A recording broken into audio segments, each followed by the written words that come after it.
शरीर को काट करके तर्जू पर तोल दिया, क्योंकि अगिन देव कबूतर का रूप धारण किया, इंद्रबाज का रूप धारण किया। कबूतर उड़ते हुए आकर के राजा शिवी के गोद में बैठ गया। बाज उधर से आया, बोले एक कबूतर मुझे दे दीजिए। राजा शिवी कबूतर को अपने गोद में लेकर के बोले कबूतर नहीं दूंगा, क्योंकि ये मेरे शरण में पहुंच गया है। शरणागत को कभी नहीं ठुकराना चाहिए, इसलिए मैं दानी हूं, सत्यवादी हूं, इसलिए शरणागत को मैं कभी नहीं ठुकराऊंगा।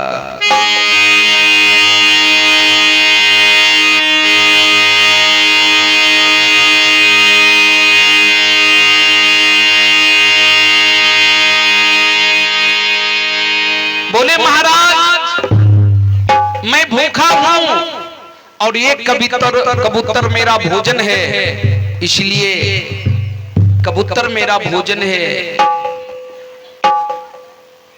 मुझे दे दीजिए, कबूतर मैं भोजन करूंगा।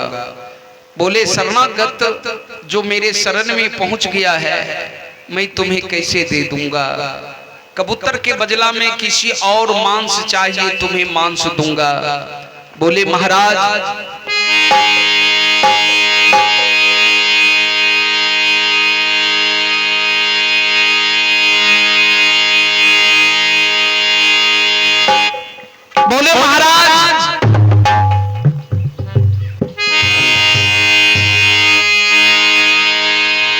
किसी का मांस दीजिएगा महाराज, तो दूसरे का मांस दीजिएगा, तो जीव का तो हत्या कीजिएगा, तो उनका मांस दीजिएगा, तो वो तो पुण्य का कार्य नहीं होगा।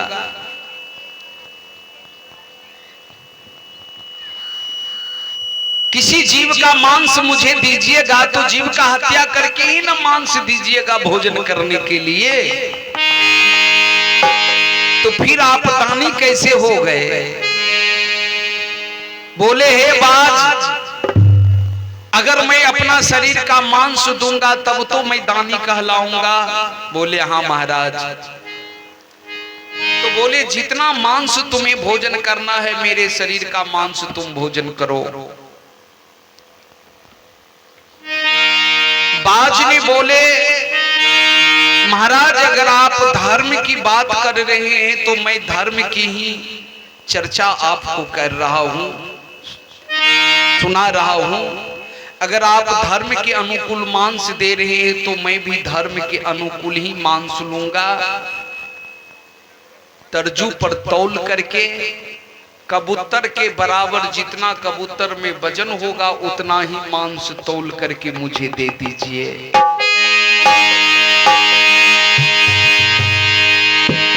तर्जू मंगाया, एक पालरा पर कबूतर को रख दिया, दूसरे पालरा पर अपने शरीर का मांस काट करके तौलने लगे।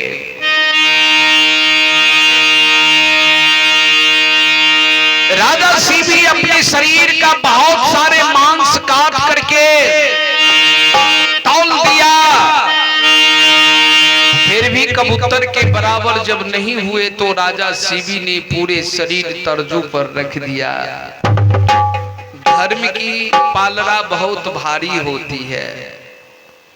पालरा नीचे जमीन पर बैठ गया और उसी समय कबूतर और बाज अपने अपने रूप में प्रकट हो करके इंद्र बोले कि महाराज मैं इंद्र हूं। कबूतर बोले महाराज मैं अगिन देवता हूं। हे राजा शिवी मैं आपका परीक्षा लेने के लिए आया था, लेकिन आप सही में दानी है, सत्यवादी है। विश्वामित्र बोले रानी सेव्यासी की बेटी तुम्हारा नाम बचपन का नाम थी तारामती, तुम्हारा बचपन का नाम थी तारामती। ससुराल आई पति का सेवा, सास ससुर का सेवा किया, तुम्हारा नाम सेव्या कहलाई बेटी तुम। बाबू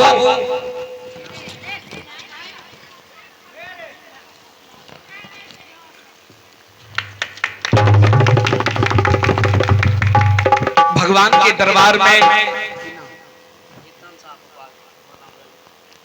स्वर्गीय जीतन शाह जी के सुपुत्र ललटुन कुमार जी भगवान के दरबार में स्वर्गीय अपने पिता के जीव आत्मा के नाम पर जो सत्संग करवा रहे हैं, भगवान के दरबार में फूल के माला रुपये के साथ दान किए हैं। परमात्मा से भगवान से कामना करूंगा, भगवान दानी को मनोकामना को पूर्ण करेंगे। जिस जीव आत्मा के नाम पर ये सत्संग भजन हो रहे हैं, उस जीव आत्मा को शांति देंगे, सदगति देंगे। सदगुरु देव की जय। पुत्र चार प्रकार का होते हैं, पुत्र चार प्रकार का होते हैं। पुत्र चार प्रकार का होते हैं, ऋणी पुत्र, शत्रु पुत्र, उदासी पुत्र, सेवक पुत्र। चार प्रकार का पुत्र होते हैं। ऋणी पुत्र कहते हैं उसे जो पिता से पहले संसार को छोड़ करके चला गया, माँ बाप का सेवा नहीं कर सका, संसार को छोड़ करके चला गया, तो उसे पुत्र को कहा गया ऋणी पुत्र। शत्रु पुत्र उसे कहते हैं जो अपने माँ बाप को दुख देते हैं, सताते हैं, जो माँ बहन अपने सास ससुर को दुख देती है, सताती है, सेवा नहीं करती है, तो ऐसे बेटा पुतोहू को कहा गया शत्रु पुत्र।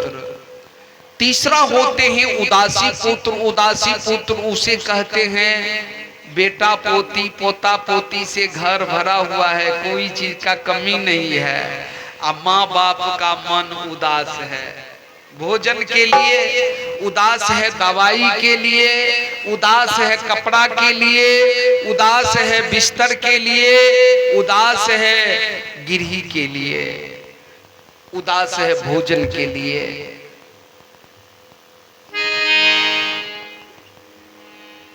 तो ऐसे बेटा पुतोहू को जो माँ बाप का सेवा ना करे, समय पर भोजन ना कराते हैं माँ बाप को, माँ बहन सेवा, माँ बहन सास ससुर को भोजन नहीं कराती है, बेटा पुतोहू जो माता पिता का सेवा नहीं करता है, नहीं करती है, और माँ बाप का मन बेटा पुतोहू पर से उदास है, तो ऐसे बेटा पुतोहू को कहा गया उदासी पुत्र। चौथा होते हैं सेवक पुत्र। सेवक पुत्र किसे कहते हैं? सेवक पुत्र उसे कहते हैं जो पुत्र माँ बाप को जिंदा में भी सेवा किया, जिंदा में भी सेवा किया, अब मृत्यु होने के बाद उस पिता के जीव आत्मा के नाम पर संत महात्मा के द्वारा सत्संग करवा दिए, भगवान का भजन करवा दिए, परमात्मा का कथा करवा दिए, संत महात्मा को भोजन करा दिए उस जीव आत्मा के नाम पर, तो ऐसे पुत्र को कहा गया सेवक पुत्र। जैसे ललटुन शाह जी अपने पिता के जीव आत्मा के नाम पर जो ये सत्संग करवा रहे हैं, तो ऐसे पुत्र को कहा गया सेवक पुत्र, जो पिता को जिंदा में भी सेवा किया और मृत्यु होने के बाद भगवान का कथा करवा रहे हैं, भजन करवा रहे हैं। सदगुरु देव की जय। परमात्मा से कामना करूंगा भगवान दानी को मनोकामना को पूर्ण करेंगे। मैं सुना रहे थे राजा हरिश्चंद्र की कहानी। रानी सेबिया से बोली कि बेटी तुम दानी का पुत्री हो और तुम बेटी सत्यवादी राजा हरिश्चंद्र दानी का तुम पत्नी हो। तुम्हारा पिता भी दानी था, जो कबूतर के लिए शरीर का मांस तोल दिया, और तुम्हारा पति भी दानी है राजा हरिश्चंद्र।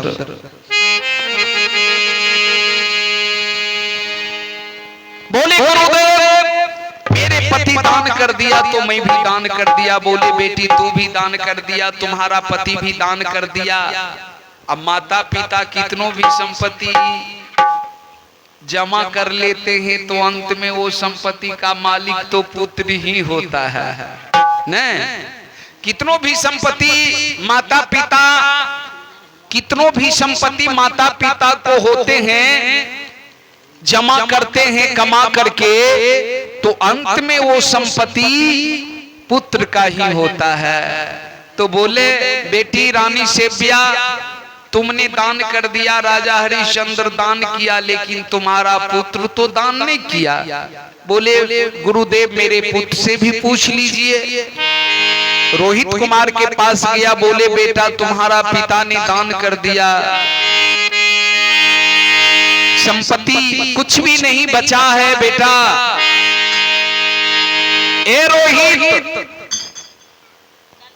तो माता पिता ने दान किया, तुमने दान नहीं किया, तो तुम कहोगे कि माता पिता दान किया मैंने दान नहीं किया, तो तुम्हारे कहने पर मैं आधा राज तुम्हें वापस कर दूंगा, क्योंकि माता पिता की संपत्ति पर पुत्र का अधिकार है, लौटा दूंगा। रोहित कुमार बोले गुरुदेव वेद शास्त्र पुराणों में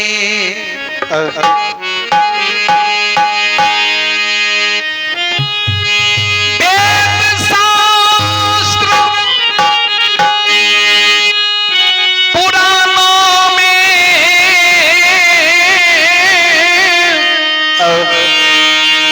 सब ग्रंथ यही बतलाता है,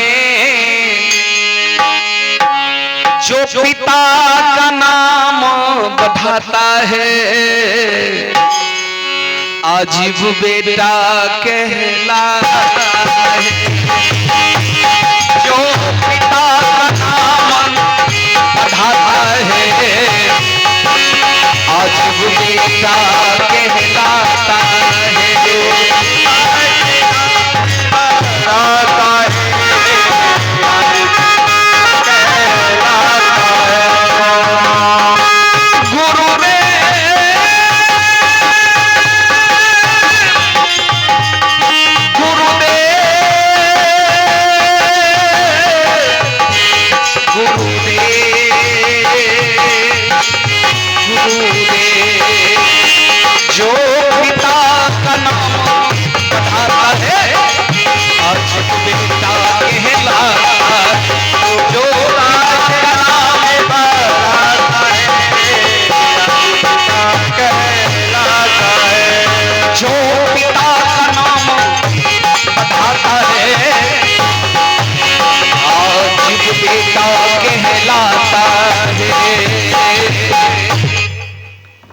वेद शास्त्र पुराणों में सब ग्रंथ यही बतलाता है, जो पिता का नाम बढ़ाता है अजीब बेटा कहलाता है। गुरुदेव चांद टरे सूरज टरे टरे जगत मेहमान, मेरे पिता का वचन ना टरे, टरे न सत्य विचार।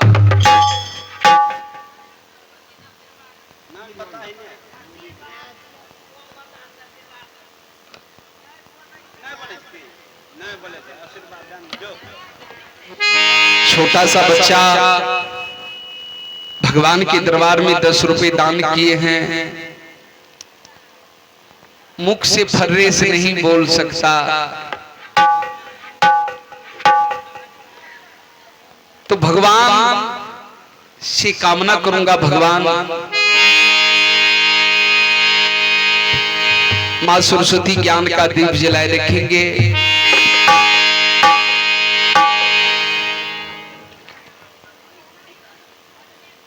मां सरस्वती ज्ञान का दीप जलाए रखेंगे। बाबा भोला मान पूर्णा भंडार को भरा रखेंगे। मैं सुना रहे थे कथा,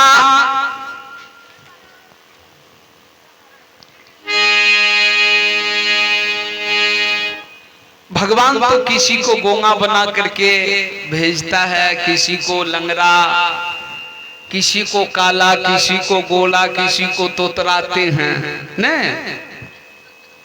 तो परमात्मा का ये बनाया हुआ संसार है और परमात्मा ने रचना करके चला रहे हैं। कोई गोंगा है तो कोई तोतराते हैं आवाज से, तो किसी का आवाज अच्छा है, तो किसी का शरीर गोरा है, किसी का काला है, किसी का फिर श्याम रंग है।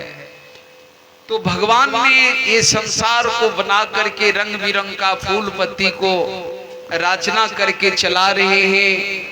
और जब तक ये शरीर में प्राण वायु है तब तक हम लोग भी इस संसार में आनंद कर रहे, भगवान का भजन, भगवान का भक्ति, सत्कर्म कर रहे। अंत में ये शरीर को छोड़ करके ये सुगना को उस धाम को जाना पड़ता है। छोड़ करके अंत में ये जाना पड़ेगा, ये शरीर को छोड़ करके।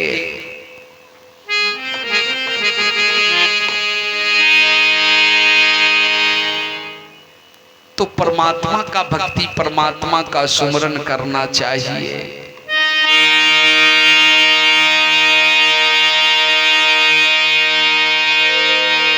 ये कर्म की चूक के कारण ये जीव को भोगना पड़ता है।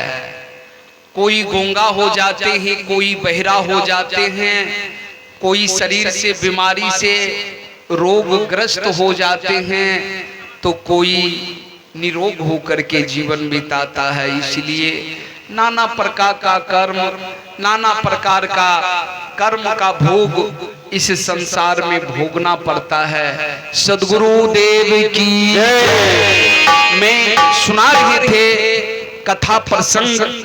रोहित कुमार बोले मेरे माता पिता दान कर दिया तो गुरुदेव मैं भी दान कर दिया। विश्वामित्र आया, बोले हे राजन तुम्हारा पत्नी भी दान कर दिया, तुम्हारा पुत्र भी दान कर दिया। हे राजा हरिश्चंद्र अब तुम 7 करोटी कंचन कब दोगे? बोले गुरुदेव काशी नगरी तो यहां से दूर है, जाने में, काशी नगरी जाने में समय लगेगा, तो गुरुदेव 1 माह का समय दे दीजिए, क्योंकि पैदल ही जाना पड़ेगा अयोध्या से काशी। तो रास्ते में तो चलते चलते समय लगेगा अयोध्या, काशी पहुंचे में अयोध्या से। तो गुरुदेव 1 माह का समय दे दीजिए, 1 माह की मोहलत दो।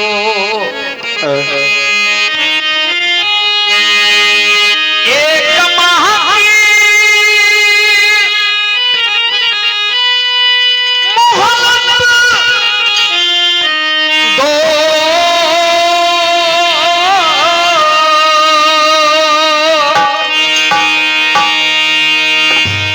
काशी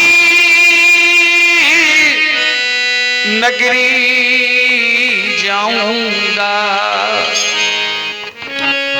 आप बेची और रानी से ब्याह सरसेरी निहटा, आप बेची और रानी से ब्याह सरसेरी निहटाऊंगा।